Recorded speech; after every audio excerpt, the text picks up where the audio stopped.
Hey, movie watchers, welcome to another movie discussion. I'm Travis, and I've got Colton here with me. Colton, say what's up. What's up? Today, Colton and I are discussing Midsommar, Ari Aster's latest film that hit theaters last week, I believe. And this is episode 1 of the Movie Watcher review on the Lunar's Cut podcast page. So, and this movie discussion will be available via podcast form over at the Lunar's Cut podcast page. And the video will be available for viewing on YouTube over at the Movie Watcher Club YouTube channel.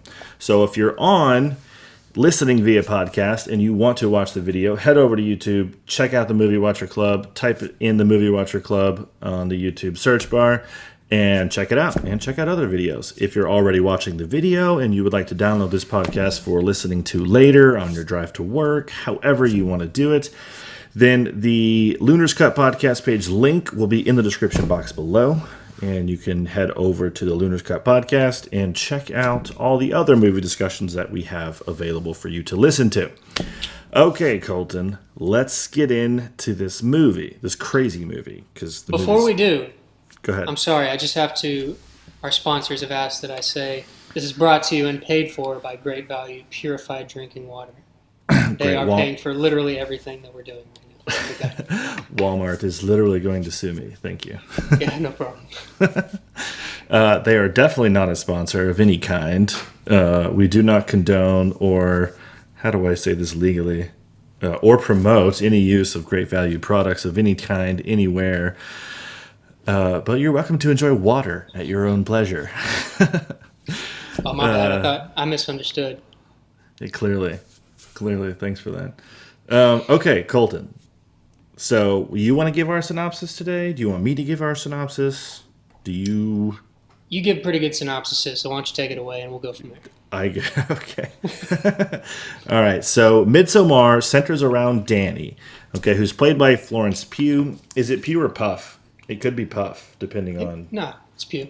Okay, well, it could be Puff, is all I'm saying, depending on where you're from. Could be, it's not.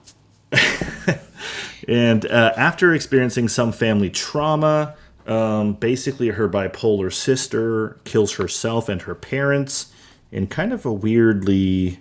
It's not really a gruesome way, but it ends up being gruesome the way she did it. So it's kind of like very weird. Anyway, her boyfriend, who doesn't really want to be in the relationship with her, he's kind of a jerk. He's kind of not a jerk. He's kind of got this back and forth thing going. He invites her on his summer trip with him and his friends. And they're going to Sweden, kind of like a summer thing. And at least it's Sweden, right? I think it's Sweden. Mm-hmm. Yep. Yeah, okay. And there's this festival that happens like every 90 years. And this is according to, I guess he's like a foreign exchange student. He's an anthropology student from Sweden.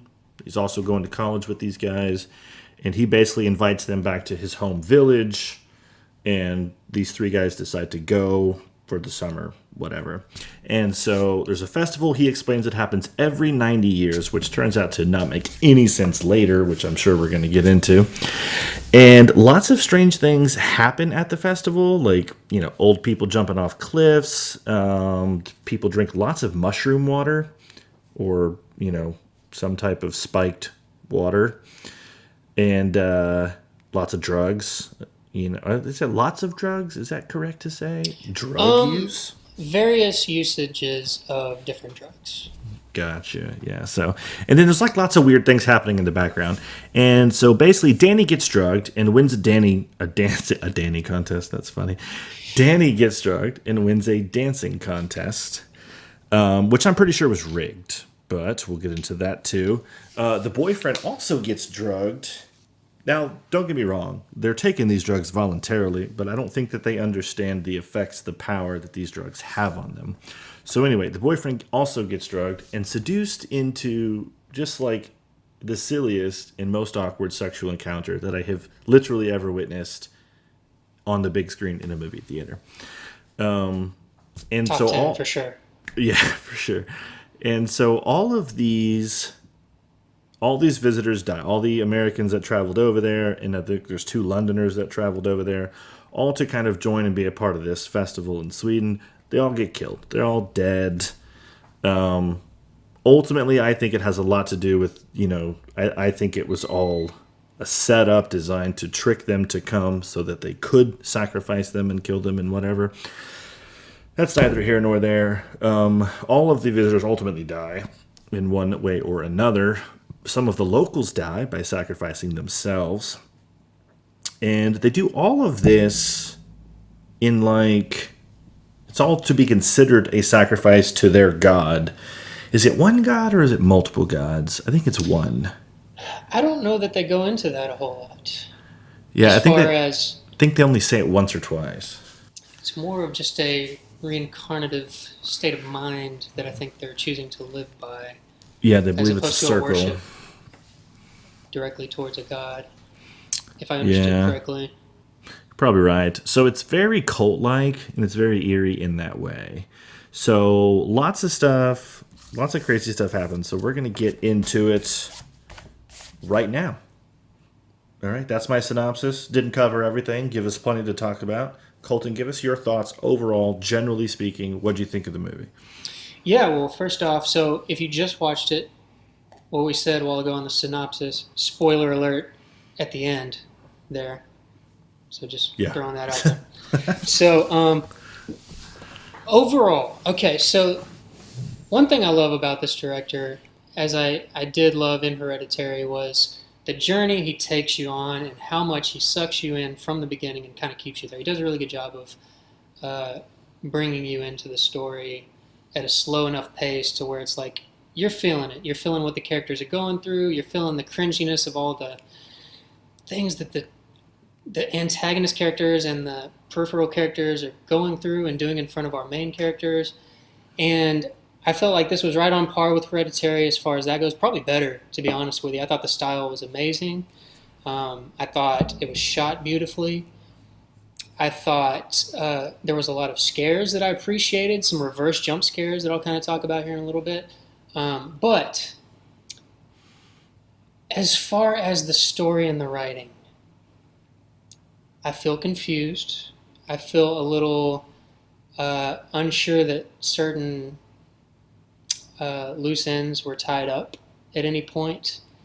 And I didn't really leave there going, yeah, this is one of my favorite movies. I kind of left going, it was shot pretty. It was entertaining in some aspects, but it also took me on a ride that I wasn't really interested in going on.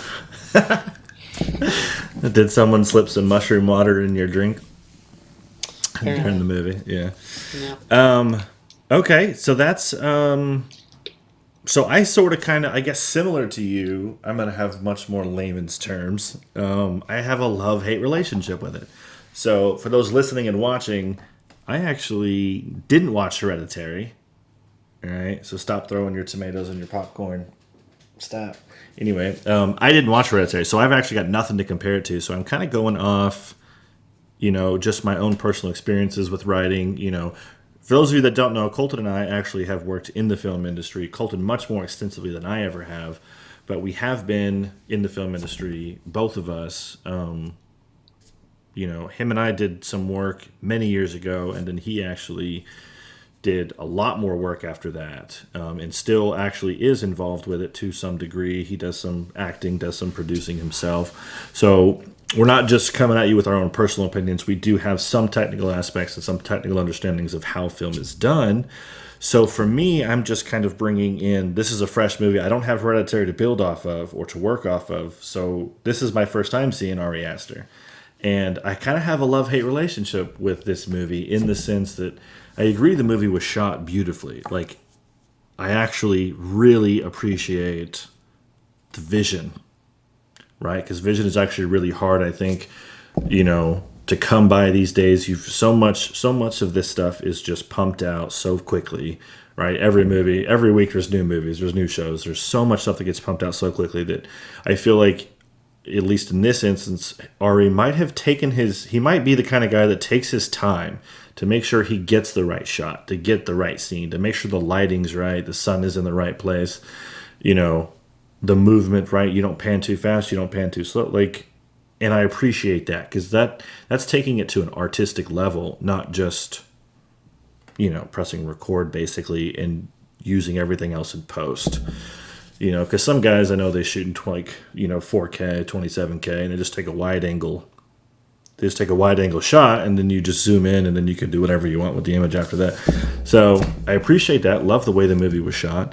I do have some issues with the writing, personally, and this is where kind of my hate aspect comes in. I think a lot of the movie needs a lot of the movie something has to happen this way in order for the next thing to happen the way it happens. And I think the movie keeps progressing that way. And it doesn't really, in my opinion, when I look at stories like that, I don't see a free natural flowing story. I see a story that literally has to work out every single way it works out. Otherwise, the next scene can't work out that way. And so I do have some issues with that kind of writing. But as slow as the movie takes it, as slow as he takes it in the movie, I feel like that could easily be kind of disregarded. It could easily be set aside and just enjoy the movie. It's hard to enjoy the movie, but you know what I mean? Like, it's easy to appreciate. It's hard to enjoy. I don't know if that makes sense. Movie watchers will probably understand what I'm talking about. So yeah, that's my personal love-hate relationship with it. Love the cinematography, love the vision, love the directing. Have some issues with story writing. I think I could safely say that Ari for sure takes his time on these films.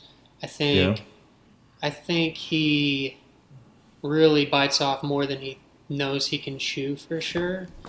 And that's what makes him so unique is there's a lot of aspects to him that you just don't get to do in commercial films when you're dealing with high-paid actors and you're dealing with lots of explosions or whatever it is, just things that you've got to stay on schedule and get it done quickly.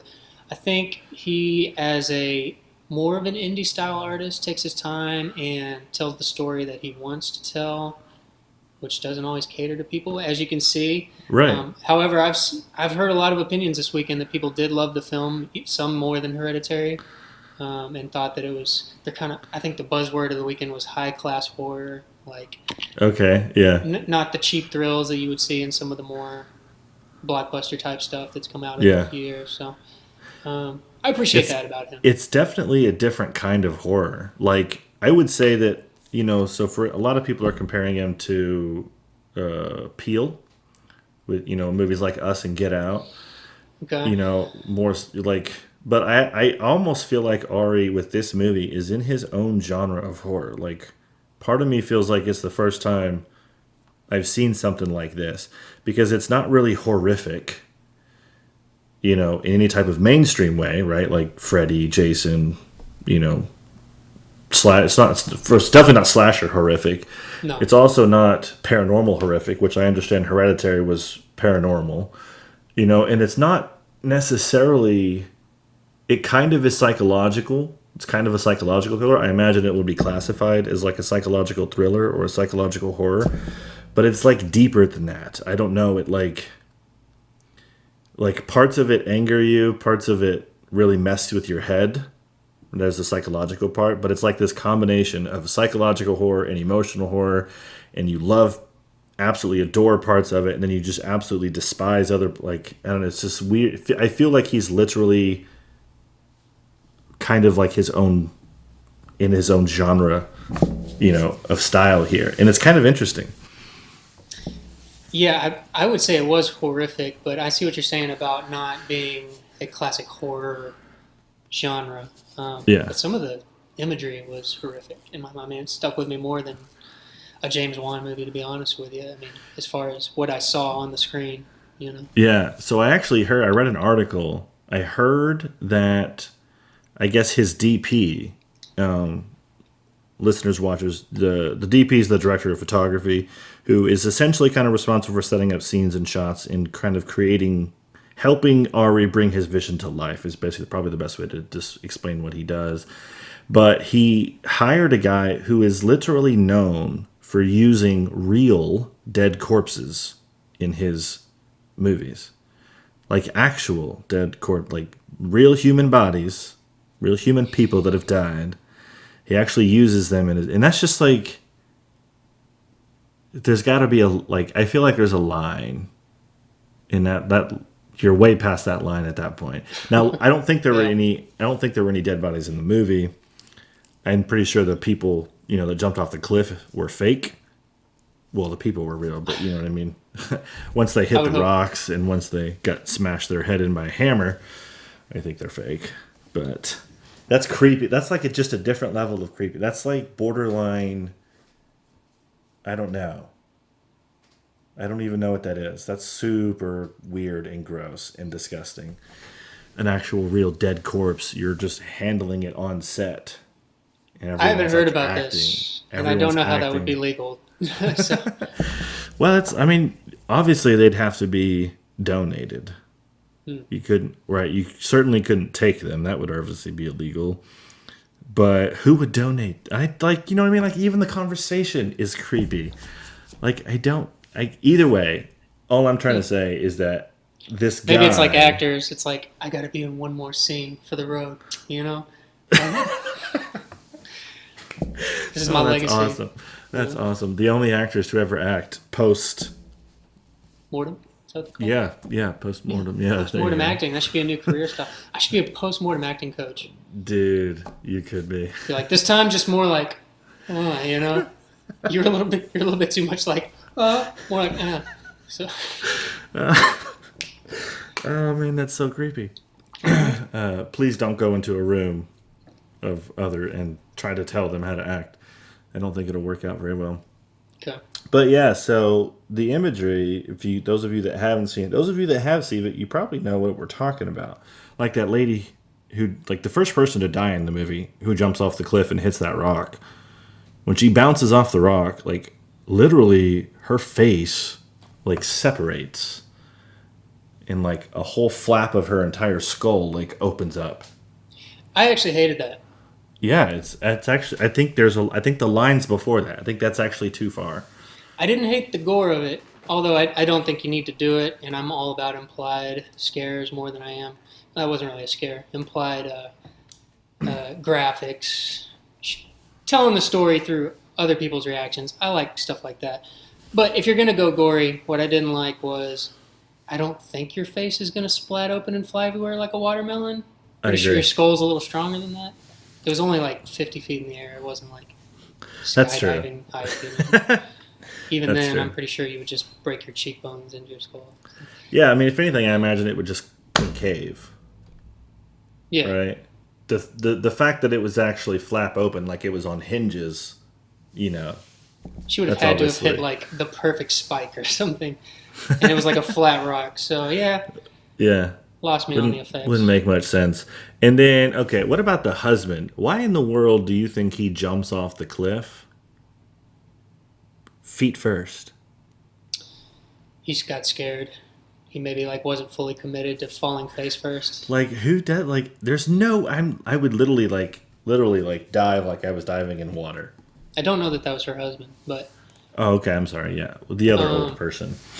But yeah, that got me too. But I think, yeah, if you're not really sure you want to die, maybe his faith wasn't as strong, and that's why he ended up not dying right away, is because he wasn't fully committed to the moment he was finding himself in. Yeah, and then I feel like that should have been the end of the gore as far as the movie's concerned, because whenever they go and they use the hammer on that guy. So those of you that haven't seen it, I'm not sure why you're listening to this, but the guy jumps off the cliff. It's probably more than 50 feet. It's probably about 60 or 70 feet. And he lands on his feet, right? And his legs just shatter into pieces. He's still alive. And the whole point is that he's sacrificing himself. And then so they've got this, basically, was it 4 or 5 people that line up with a wooden hammer, a giant wooden mallet. And they literally just bash his head in to kill him. Which cool. Cult people can do whatever they want, I guess. But I feel like I agree with you, especially when it comes to psychological thrillers. The implied horror is actually far scarier than actually seeing it, I think. Because the witnessing of it, it may stick with you, it may stick with your head better, but it doesn't give you the same vibe that the implication of it does. If you just were to see someone pass the hammer and then swing it And then here, I think like these audio technician people that, do audio, I think those guys are geniuses. They come up with some genius stuff sometimes. But, if you were to just hear it, that would be enough to make you cringe. It's like reading a book, right? When you read a book, you don't have any visuals. So everything is in your head. You literally are envisioning your own story. So two people can read the same book and get two completely different images in their heads of what's happening in the movie. And I think that's part of what makes reading really good, really cool. It's the kind of, you get to view it from your own viewpoint. And I think when you show too much of it like they did here, you take that away from people. I will say, I think he's going for two things. One, marketability. If you can throw some stuff in there like that, you're appealing to a young audience that might be more into that kind of thing. But two, he spent so much effort going slow with the story and really building up the circumstances and the characters and where they were coming from, that I think if he didn't show it, he would have felt to himself like he was cheating himself by all of a sudden wimping out after he'd gone so deep into it. Okay. I can see why he wanted to commit and just be like, you're here in this story. I've got you to this point. You're going to see it, I can see that. I don't hate him for doing it. I just, as a watcher, I would be more entertained by the implied. Yeah, I agree. I think I would be too. Okay, so let's talk about something you liked. What'd you like about it? Something that you can dive into for a couple minutes. I loved... Yeah. No, I didn't. I was going to say I loved... That's this kind of movie. I was going to say I loved the casting of the Americans, but not entirely true. I don't know that I loved the guy who was writing the thesis, the first one writing the thesis. I don't know if I loved his character. Oh my gosh, I can't remember who it was. I don't even have it open, so... I felt like... Yeah, he was kind of like the original... He was actually the most motivated person to go on the trip. Mm-hmm. Right, because he was literally intending on going to this trip, it being part of his thesis. Then he was going to continue his travel across other parts of, I guess, is that Europe? I don't know. He was going to continue his travel across other parts of Europe to finish his thesis. So, yeah, he was kind of you didn't think he was the best casted? No, I didn't feel like he ran with his character, because there was a lot of motivation there that you could have done in the story, but I didn't think they really went anywhere with it. He was kind of one note, Yeah, he had one single purpose, and you never really get to see anything. He essentially has no character arc. Not really. Right. No. So he kind of just shows up, and then he does something he's not supposed to do, and then he dies. Yeah, it was kind of like... just for being the same you've been this whole time, you die. It wasn't like he became evil or he became good or anything. So, yeah, I wasn't a fan of that. I wasn't a fan of some of the acting or the casting choices on the Swedish side. Yeah, I had some issues. I did have some issues personally with... In my opinion, it's just appearances.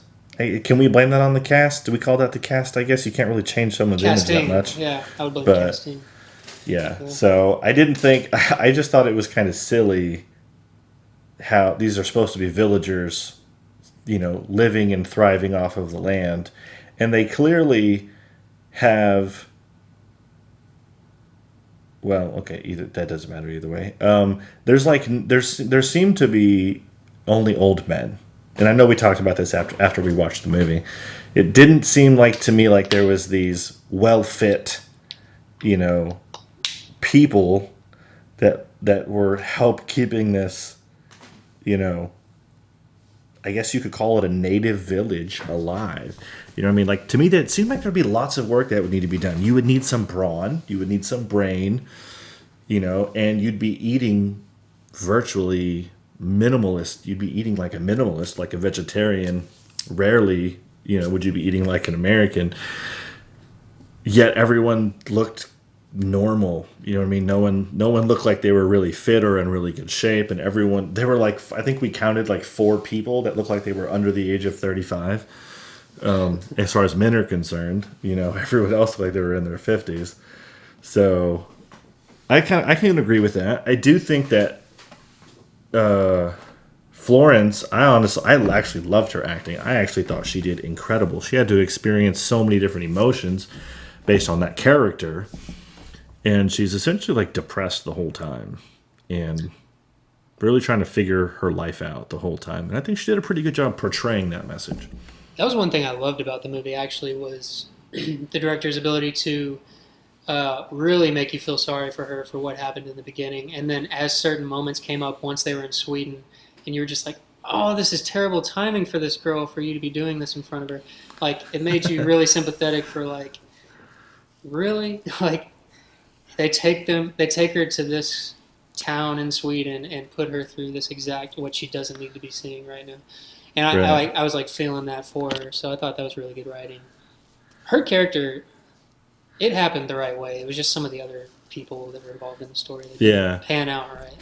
There was a part that I thought was kind of dumb with her character. I think it happened right after the old lady and the old guy jumped off the cliff, where her dreams at night, if you remember, she kept having to take like a sleeping pill or kept asking for a sleeping pill. And I guess I just don't understand why it's in the movie. I guess I think it's kind of pointless, but she ultimately kept seeing her own family members in the spot like where those other people died, and it just didn't quite make. I understand the connection to death because they're dead, so you're like, oh, you see dead people do you see your own family members everywhere where dead people are? Like, that's a weird thing, I think.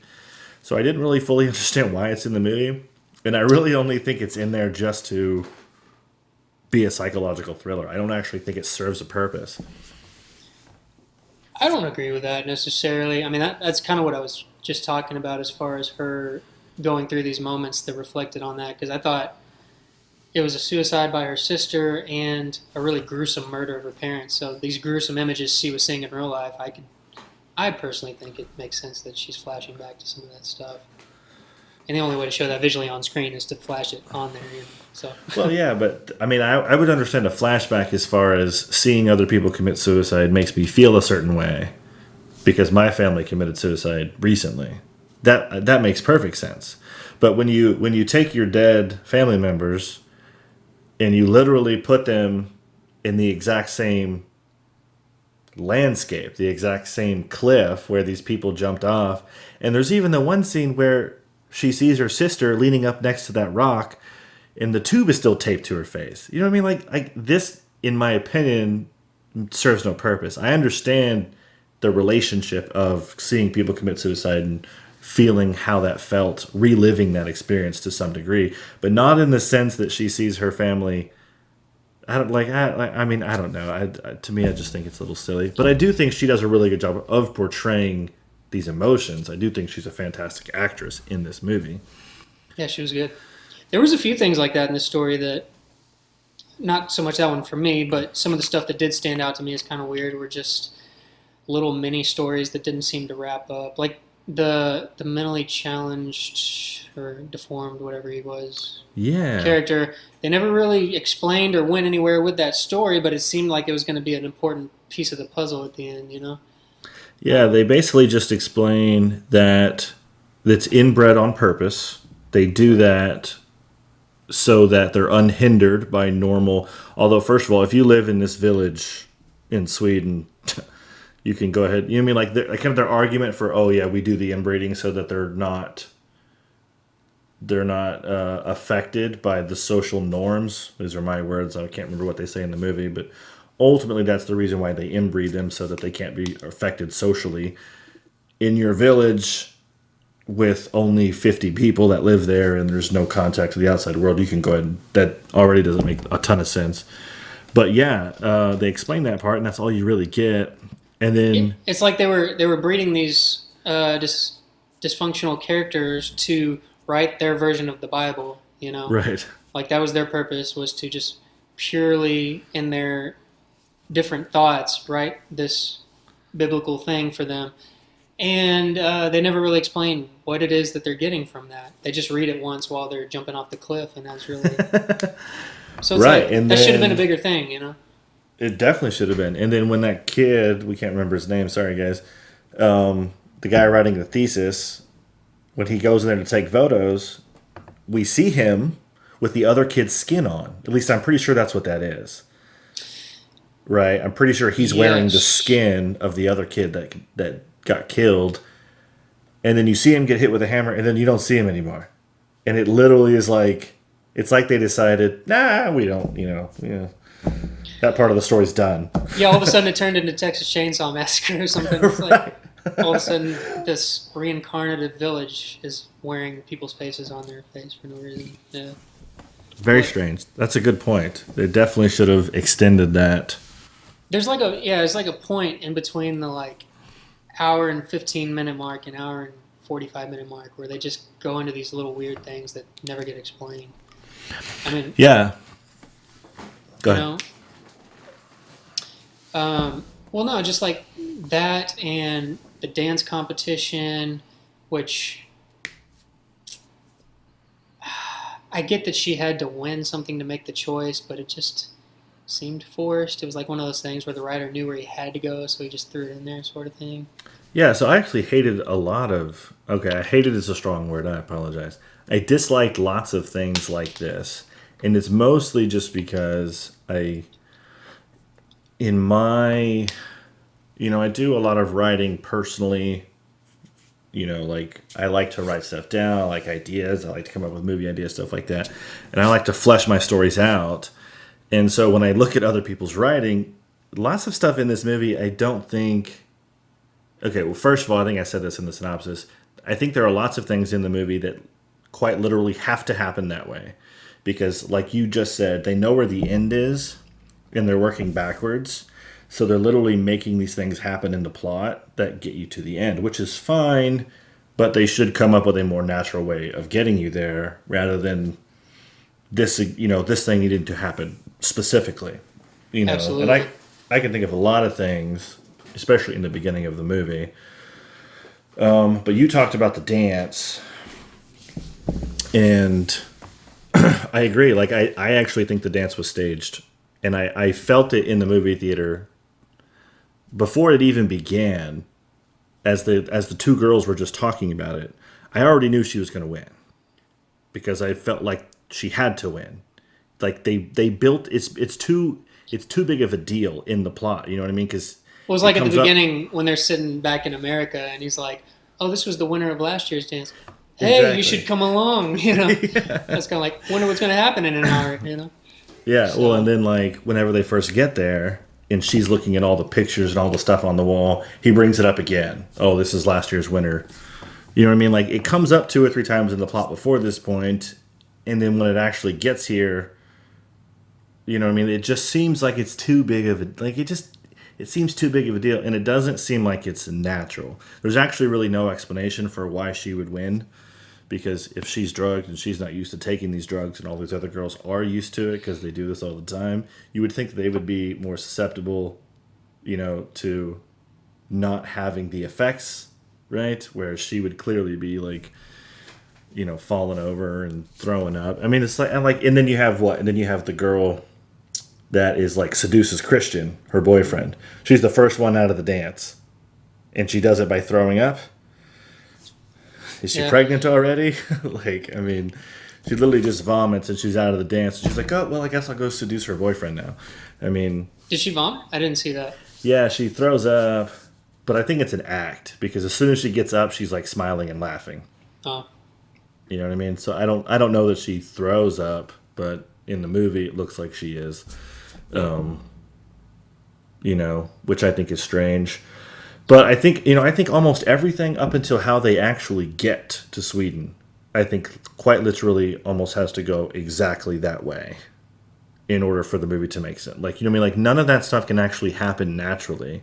It all has to specifically go in that order exactly as it happened in order for the rest of the movie to make sense. And I just think I think they chose to focus more on the cinematography type of things.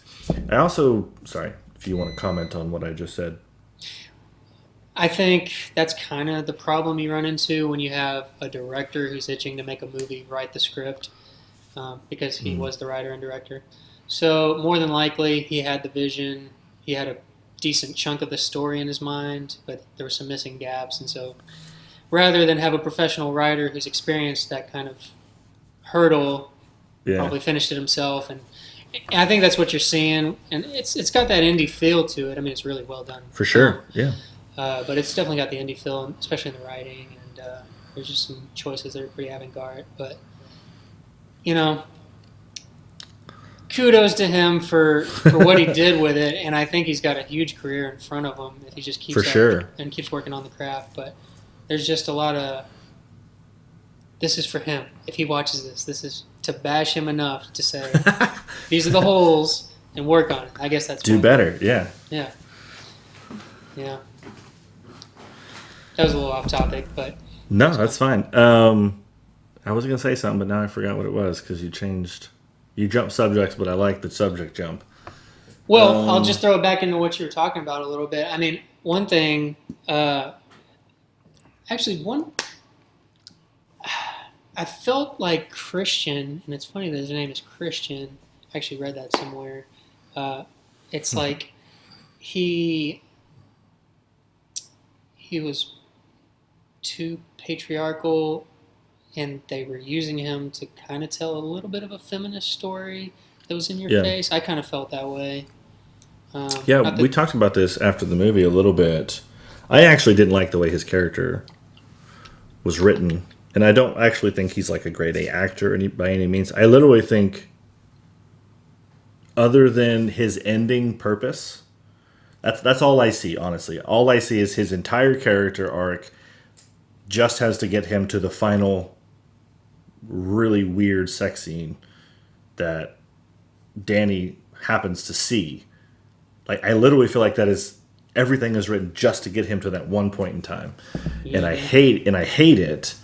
Because, so like, in my, he's kind of a jerk, but he's kind of not a jerk, but he kind of is a jerk. Like, he doesn't want to be in the relationship, but he keeps doing the right thing. You know what I mean? He keeps answering the phone in the beginning of the movie. He shows up when Dani's life kind of goes crazy, and he feels guilty for kind of deciding to go on the trip without telling Dani, and then he invites Dani, you know what I mean? And then he's protecting her from getting pressured into taking drugs when they get to Sweden, and he's making sure he isn't really in emotionally.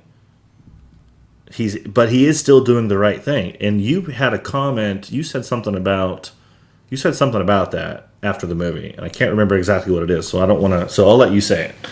Yeah, I was saying. I felt from the writer's standpoint, and I didn't know this going into the movie that he wrote the script. I thought maybe a girl had written the script because it was almost like even though Christian was doing the right things, it wasn't like he was wanting to do the right things, and he wasn't. You could see that he was just doing it because it was the right thing to do and not because his heart was in it. And I felt like the writer was bashing him and basically going to punish him later on because he didn't want to do it, Right, yeah. And so that makes a lot of sense. That seemed inappropriate. I can see that. Well, I think they ruin. They ultimately make you dislike his character the whole time. You know what I mean? And I actually think that works negatively in the plot. I think they should have started you out almost liking his character and then watching his character fall from grace and then kind of seeing how Dani responds. You know what I mean? Because at first she gets to choose who lives and who dies. And ultimately, obviously, if we think she chooses him, but we think she only chooses him because of what he, of being seduced and having sex with, all those psychotic women in there. And, you know what I mean? Like, but then she almost feels remorse. And then at the last scene, she's like, you see her smiling. You know what I mean? Like I think you could have done more with his character in the sense that you gave him highs and lows. You gave him moments in the beginning where he's really appreciative, or like where you really appreciate his character for being there for Dani, and then you see him go the other way in the end, and you're like, I can't believe he would do that. You know what I mean? I feel like that has a bigger impact than kind of just writing it in the sense where it's like, you just don't really like him that much at all. Yeah. So, and the other two characters, I hated the way they died. They become non-important people. They just kind of wiped him out of the movie. Yeah. Like, especially the first kid. You know? The girl, you know what I mean? Like, the girl, like, runs off, like, looking back, like, looking all cute, seductive, and he's like, I'm going to go with her, and then you never see him again until the very end when his dead body, and you're just like... That's kind of the... I mean, I'm really? probably splitting hairs, but that's kind of the problem with writing in characters that don't need to exist in the first place. I mean, I could see that... what's the guy's name that played the funnier guy? I don't know his name, but yeah. It's on my tongue. Anyway, they obviously brought him in to be the comic relief. Yeah, he's in all the Maze Runners. I really like him. Maze Runner, yeah. Yeah, he's great. And he was a good actor. And he was great for the role. But it's like, well, he's served his purpose to keep people engaged in the film through humor for 45 minutes. So let's just kill him. Yeah. And it's like, I mean, it felt that way with the other guy that died too. It was kind of like, well, he served his purpose in getting him over here for the trip, but now we don't really need that character. So. Yeah.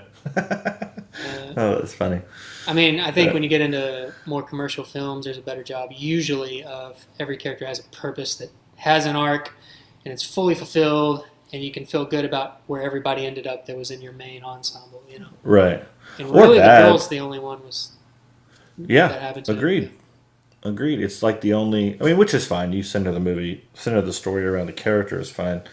But yeah, you kind of made the other characters too big just to disappear their character. You know, I don't know. Seems strange. Like it doesn't make sense to me. Anything else you disliked? Anything else you liked? Yeah, you had me thinking of something I liked a while ago.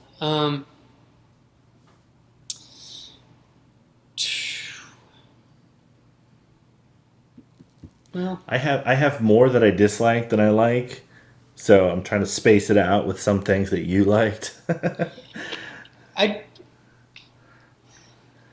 Halfway through the film, I was ready to leave the theater saying that this was a good movie. And it certainly kept me engaged, but it's sort of like we've been talking about. It just got to a point where things fell apart in some fundamental areas. So it made me not like the movie more than I liked it. But yeah, I had issues with stuff going on in the background, and I think I explained it to you after the movie, and then you actually gave a good explanation of what was happening essentially. But ultimately, every time they're showing an outside scene, you see we'll call them the villagers, the native villagers.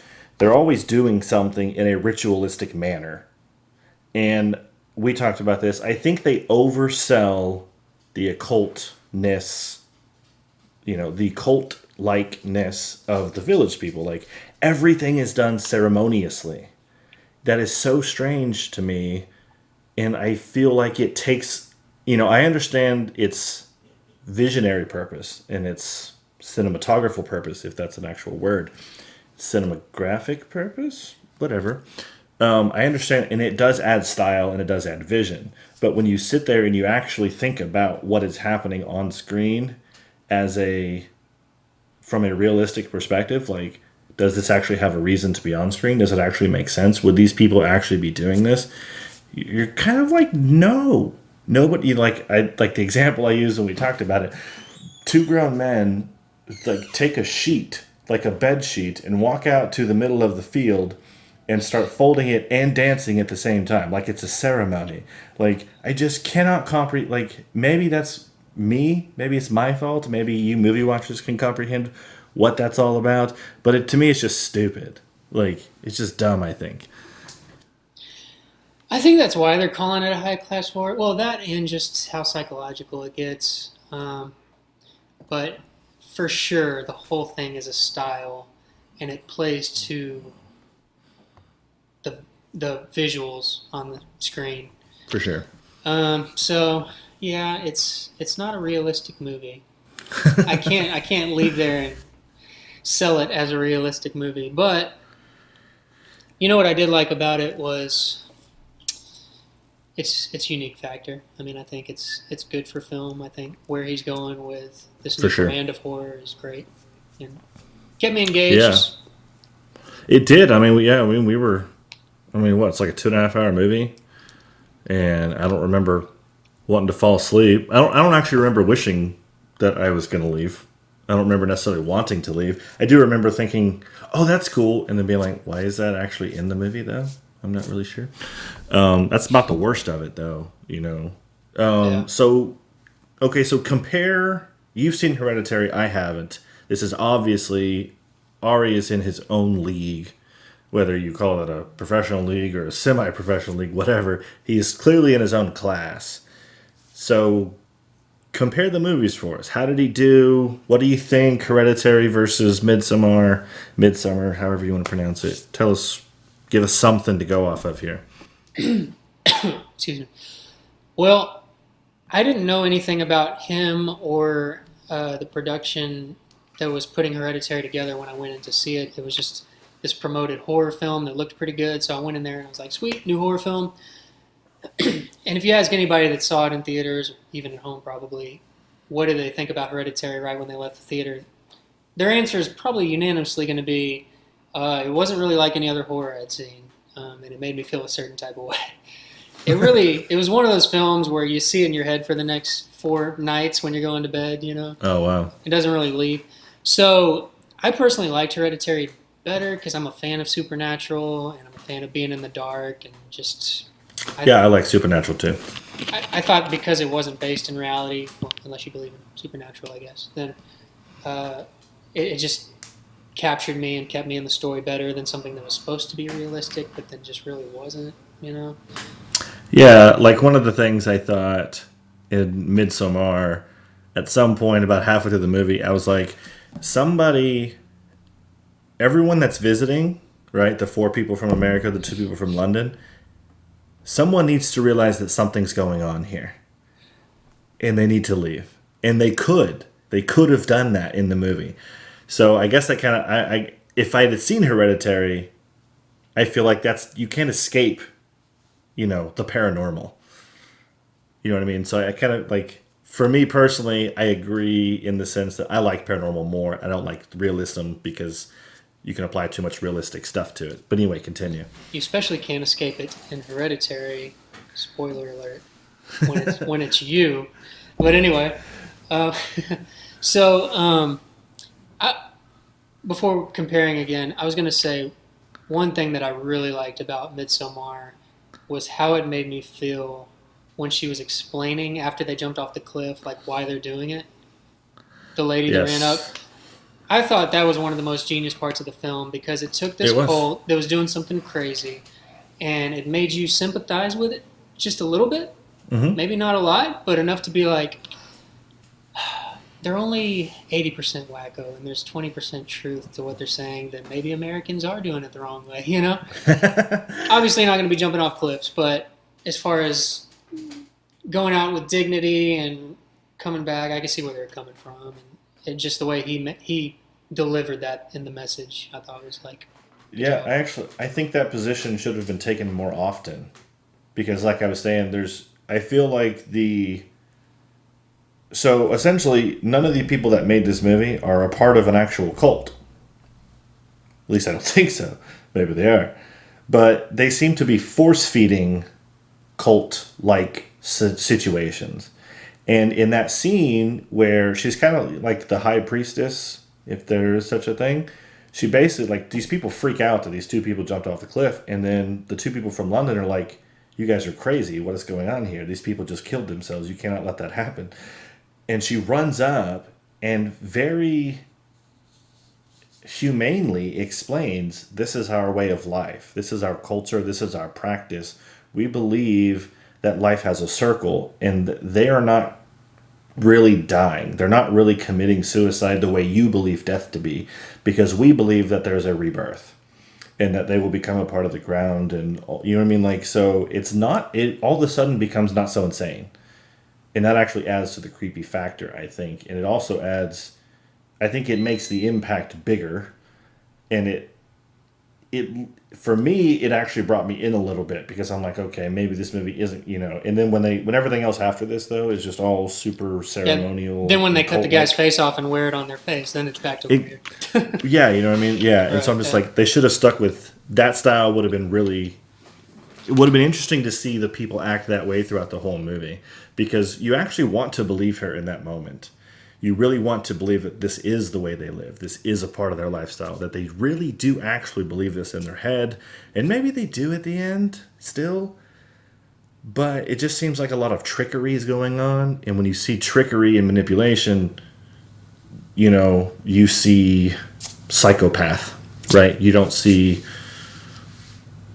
a way of life in that village. And I think it would have been cooler if that was actually the way of life in the village rather than them trying to, I actually think they personally send out these younger men to college campuses in the world and then they recruit people to become sacrifices. I actually think that's what they're doing.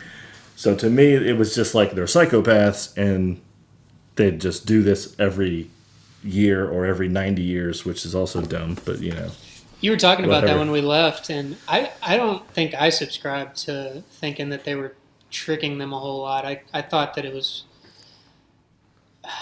because I think you talked about them going out and finding the Americans and the British people, or the people from wherever it was. London, yeah. Um, and then you talked about trying to get the guy to go into the temple and steal the book that they're writing, Mm-hmm. and having her win the dance competition intentionally so that she picked. I could make an argument, and I think I lean more towards they weren't forcing that. That was what was naturally unfolding. Um, but I could see why you would think it'd be the other way too, because it's like it did all line up perfectly. They just didn't. They didn't ever explicitly say that they were being manipulated. So I could think, For sure. I feel like so the guy, I can't remember his name, that brings the main group, Dani and the three guys, to Sweden. There is so much information that he chooses not to divulge.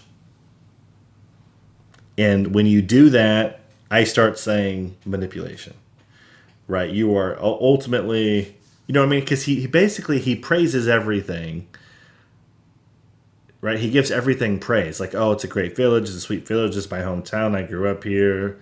All this other crap, Oh, he talks about, being the May Queen and, all this other stuff. Like, he leaves out all of the death and the sacrifice and all this other stuff. And I don't think it's because he's, oh, I'm afraid you won't come if I tell you that, oh, yeah, on this festival that we do every 90 years, we sacrifice 9 people. I don't think he's afraid they're not going to come. I think he needs them to come. You know what I mean? Because he explains the festival. He explains there are 9 days to the festival. But he does not explain that there are 9 sacrifices to the... You know what I mean? I'm just like, you're leaving information out here, dude. And that to me is manipulation. That to me is a psychopath. fair enough. So... Yeah, it's a good point. You were talking. I mean, we were talking about how one of our favorite parts was when the high priestess, whatever she was, came out and they tried to explain it. One, and this is a real small piece of it, but one other part that I really liked was when Dani, is that her name? Uh-huh. When she was just feeling the height of her aloneness. She's got nobody. She doesn't even feel like her boyfriend likes her. Her friends don't really seem to have any loyalty to her that are there. She seems all alone, and something had just happened in the film. And that's when the guy from the village who brought them over there comes up and sits down and has a little one-on-one with her. That's right, yeah. And his acting, first off, but just the writing on him actually getting to her a little bit on this place is about love, and clearly these people you came with don't love you, but we love you, And like I was buying into it. I was like, yeah, just like they were explaining a while ago why they do the cliff jumping, which we're going to call it from now on. That's the sport, cliff jumping. I like it. Why they did that, and then why they have this village in the first place is about love. I was buying into those two pieces of the film, and that was earlier on, so that was just some good, like, yes, the story. Yeah, I think that's a good part, too, because one of the things that he's saying in that moment, he's actually coming and relating to her. He's coming down and relating to her on an emotional level. And it's a little bit of foreshadowing too, because what he's saying is, I lost my parents too. My parents died in a fire. And ultimately what he's saying is that his parents were at some point one of the sacrifices. Right. So remember at the end of the movie when they burned the building down, at least that's what I think that they're alluding to, because I don't know if he's from that village. I've got no idea how else they died in a fire. Unless, a fire naturally broke out, which I guess could have happened. But I feel like with all of the symbolism in the movie, you know what I mean? He's trying to comfort her in that moment. And he's basically trying to say that I found myself an orphan, but then I realized that I had all these people around me who accepted me. You know what I mean? And that is a very human moment. And that actually, to me, these are the best moments of the movie for me, because they take you out of the cult-like scenario and they put you into the real human aspects of people. And you're like, you know what I mean? You really get to talk to people on a real level and not just weird them out because you believe in eating a different way or sleeping a different way or whatever. If I was to wrap up my thoughts on the film, I would say Ari Aster said in an interview that this film was a breakup movie that he wrote while going through a breakup. And obviously the roles were switched. But, right. Those moments about the breakup and losing your family, just like you said, that's what kept me going. I would have loved to see more of that and less of exploding heads and less of people screaming in fires. I get that you got to appeal to the young audience on a few months. That end was so creepy. Yeah. But do more of that, Yeah. Focus on that and less on the gimmicks. Agreed. So if you had a rating, do you rate movies in any personal way? Yeah, we can do that. Well, what's your rating? Hit us with your rating. Oh, okay. I give it a 6.5 out of 10. Okay. Yeah. Overall. All right. No explanation. All right. So those of you movie watchers who watch the YouTube channel, watch my reviews, I give what's called a breakdown where I rate the writing, the acting, the cinematography, and the directing individually. And then I kind of give an overall score of what those are. So the writing, I'm actually giving like a 7 out of 10. I do think that there are some really cool stuff involved. And I do think if you don't, I think they take the time to go through, the story in the sense that lots of stuff is really fleshed out. But ultimately, they're not getting a 10 out of 10 because I think there's lots of crap that goes on in the background that makes no sense. And I think that many major plot points are actually forced, meaning that they have to be there in order for us to get to the next major plot intersection. And then the acting, I think I'm going to give the acting a 7 out of 10 also. And I think it's only that high because of Florence. I actually I don't think anyone else's acting is like anything. I think she's the only one that, in my opinion, that does any good. And I think if it weren't for her, I'd be giving it like a 4 or a 5. Except for the funny guy. I can't remember his name, the guy from Maze Runner. He does good, how small his role is. But I really don't think Christian does that good, and he's kind of the other main character in the movie. Everyone else just kind of does okay for me. Cinematography-wise, I'm probably going to give a 9.5 out of 10, just because I don't think there's anything such thing as perfect. Although I do think this is a brilliantly shot movie, and I use the word brilliantly rarely because I think someone has to have a real vision and a real good understanding of lighting and camera angles, and and actually a lot of if people aren't paying attention, a lot of these scenes are really long scenes, and they're shot in one take. There's many parts of the movie are 1 to 2 minute long scenes. That's actually a long time to have a whole scene. And everything, so for instance, the first time Dani takes drugs, remember she's like sitting underneath the tree and then she gets up and she starts walking. That whole scene is shot in one scene. And you basically have to have these groups of people that are like 50 feet apart playing their roles perfectly so that when Dani shows up at the right time, I'm like, that's actually pretty good, I think. And then the directing, I'm probably going to give an 8 out of 10. I do think the directing is pretty solid through and through, but I do think that there is some stuff that, like there's some holes, and there's some things that ultimately, as the director, the entire final product falls on him, especially now that he's the writer and the director.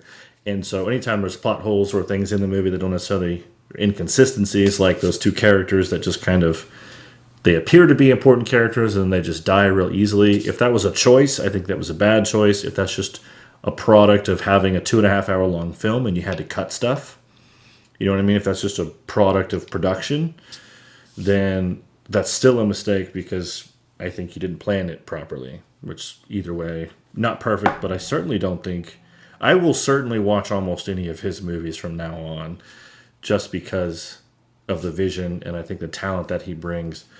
I don't know what score that is overall, but you guys can do your math there.